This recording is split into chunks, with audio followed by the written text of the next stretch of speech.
ये देखिए श्रिया, कुरान मजीद का पहला चैप्टर सूरह फातिहा वर्स नंबर 4 पढ़ेंगे।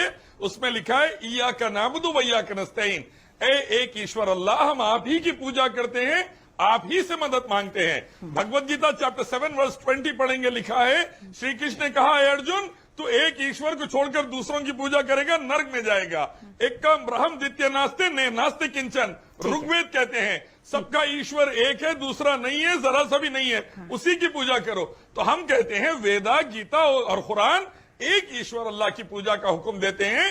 पैदा हुई सो चीजों की पूजा करें तो नर्क में जाएंगे, इसीलिए हम पैदा हुई सो चीज की पूजा नहीं कर सकते। ठीक है। भगवत गीता चैप्टर 7 वर्स 20 श्री कृष्ण ने बोला है worship the only creator not the creation, that is ला इलाहा इल्लल्लाह। श्री कृष्ण ला इलाहा इल्लल्लाह बोल दिया। मैडम आपको और क्या प्रॉब्लम है भगवत गीता से, कुरान से? मैं ये कहना चाहता हूँ जो मोहम्मद सल्लल्लाहु अलैहि वसल्लम की शान में गुस्ताखी करे, मोदी गवर्नमेंट उसकी गर्दन चौरस्ते पे उड़ा दे के देश में शांति स्थापित करे। यतीमगाह नसरत आतंकवादी की भी और ये त्यागी वसीम रजवी की भी पहले गर्दन उड़ाकर जहन्नुम पहुंचा दीजिए, भारत में शांति आएगी। ये हुक्म है कुरान हदीस का। और सऊदी अरब की जैसी शांति और तरक्की लाना चाहते तो मोदी पहली फुर्सत में ये काम करे, मोदी इस्लामी काम करे, भारत में शांति उन्नति रहेगी। लेकिन जो भी अल्लाह रसूलुल्लाह मोहम्मद सल्लल्लाहु अलैहि वसल्लम की शान में गुस्ताखी करा, उसको फौरी जहन्नुम पहुंचाकर देश में शांति उन्नति स्थापित कीजिए। कुरान हदीस का हुक्म है और दूसरे मजहब की किताबों का भी। देखिए इस्लाम में अल्लाह ताला ने साफ तौर पर कहा है कि अल्लाह के रसूल मोहम्मद सल्लल्लाहु अलैहि वसल्लम या कोई नबी या सहाबी किसी के ताल्लुक से बेइज्जती की, बदतमीजी की बात ना हो, ऐसा करने वालों को सीधा वरना नर्क पहुंचा दिया जाए। और दूसरे धर्म के जो भगवान हैं उनके बारे में भी बुरा ना बोला जाए, किसी की भी बेइज्जती ना की जाए, ठीक है, किसी के साथ भी वल्गैरिटी ना की जाए। ठीक है। हमारा संविधान 100 से ज्यादा बार अमेंड हो चुका है। मेरा मानना है गीता, निर्भया, संस्कृति, आसिफा की इज्जत बचाने के लिए और एक बार अमेंडमेंट लाएं और शरिया से सीखें और ऐसा कानून लाए हमारी हिंदू बच्चियां, शरिया से क्यों सीखें? देश और देशवासियां बच जाए। अच्छा, आपकी राय के अंदर संविधान बड़ा है या शरिया बड़ा है? जा रही शराफुद्दीन 20 साल इंसाफ नहीं। शराफुद्दीन, क्या शरिया बड़ा है या भारत का संविधान बड़ा है? बताइए। भारत का संविधान शरिया के तहत चलेगा तो पूरा भारत बच जाएगा इंशाअल्लाह। हमारे पास सुप्रीम कोर्ट का जजमेंट आया, लेकिन उसको लागू करने की क्षमता सही तरीके से नहीं है। आप देखिए रेप के खिलाफ कानून है, लेकिन रेप और गैंग रेप बढ़ रहे हैं। चिनाई की मासूम बच्ची का गैंग रेप हो गया आसिफा के बाद, गीता और संस्कृति का रेप हो गया, क्योंकि इंसानी बने हुए कानून इफेक्टिव नहीं रहते। इंडिया से लेकर अमेरिका तक देख लें आप, अल्लाह के, हम सबके ईश्वर के, गॉड के कानून सऊदी में जैसे वो लाइए, फिर देखिए किसी की हिम्मत नहीं होगी रेप या किसी मासूम को मारने की। सबसे पहले तो ये कि आईसिस का इस्लामिक एक्टिविटी से कोई ताल्लुक नहीं है। आईसिस के आतंकवादियों से हम खुद लड़ रहे हैं, सऊदी अरब से लेकर इंडिया तक पूरी दुनिया में लड़ रहे हैं हम उनके खिलाफ।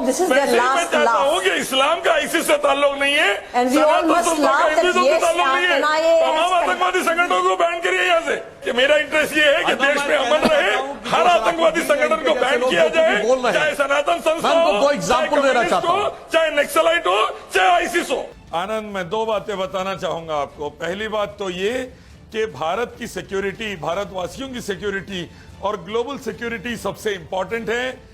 इसके लिए कोई भी अगर खतरा बन रहा है तो वो इंस्टीट्यूशन के खिलाफ सख्त से सख्त कार्रवाई होनी चाहिए।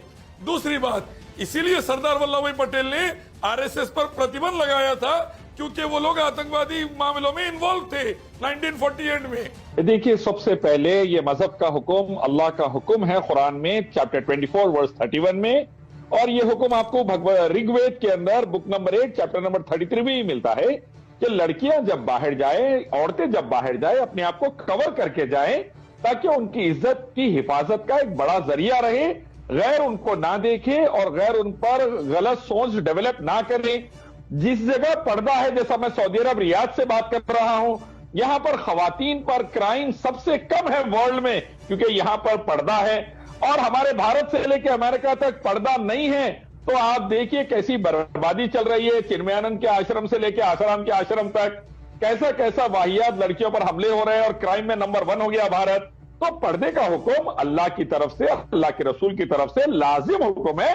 और मर्द के लिए पर्दा यह है कि गैर औरत की तरफ नजर उठाकर ना देखे, और औरतों के लिए पर्दा यह है अपने ऊपर चादरें डालकर बाहर निकले। सऊदी अरब, कतर, बहरीन, कुवैत वगैरह आप आकर देखिए, यहाँ आराम से रहकर देखिए, लाखों हिंदू भाई रहते हैं, बहनें रहती हैं, अजान सुकून से चल रही है 2 मिनट की, और दुनिया भर को सबका मालिक रब ईश्वर एक है बोलकर संदेश जा रहा है।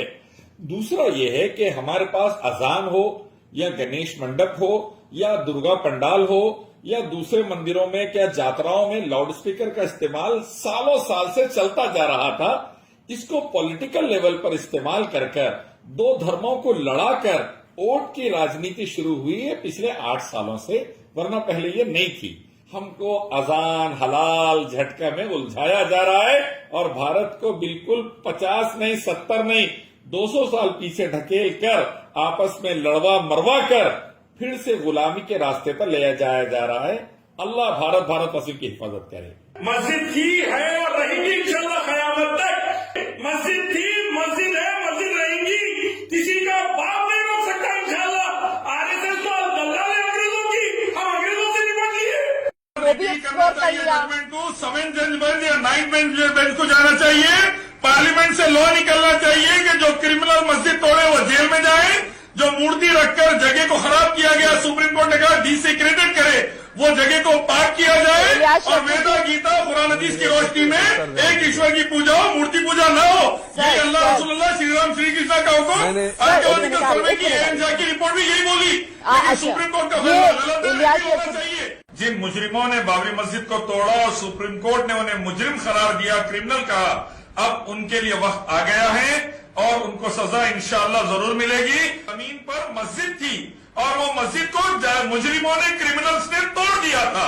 सुप्रीम कोर्ट ने ये जवाब बात कही है, मेरे अल्फाज नहीं है, सुप्रीम कोर्ट के ही अल्फाज है कि मस्जिद थी वहां पर जमीन पर जिसको क्रिमिनल्स ने तोड़ दिया। भारत का दिल इतना बड़ा है कि 4000 साल पहले संबित पात्रा के पूर्वज आए थे आर्यन, उनको भी घुसपैठियों को उसने रख लिया यहाँ। उसके बाद तिब्बतियन आए, वो घुसपैठियों को भी रख लिया यहाँ। उसके बाद पाकिस्तान के हिंदू आए, वो घुसपैठियों को भी राजस्थान में रख लिया। अब चंद मुसलमान आए तो इतना बड़ा वावेला मचा दे रही बीजेपी आरएसएस, तो थोड़े मुसलमानों को भी सह लो, थोड़े मुसलमानों को भी सह लो। जब पूरों को बर्दाश्त कर रहे हैं, किलोमीटर के बच्चे आके यहाँ पर जिंदगी गुजार लेके जिंदगी बना लिए संबित पात्रा जैसे, तो जब सब जनों को बर्दाश्त कर रहे हैं तो थोड़ा मुसलमानों को भी बर्दाश्त कर लो। कोई भी इंसान परेशानी में जब भारत में आया, किसी भी धर्म का हो, भारत ने उसे अपनी गोद में बिठा लिया। संबित पात्रा के बाप दादा आए तो बिठा लिया, वैसे ही तिब्बतियन आए तो बिठा लिया, तो चंद मुसलमान भी अगर आ जाए तो प्रॉब्लम क्या है भाई?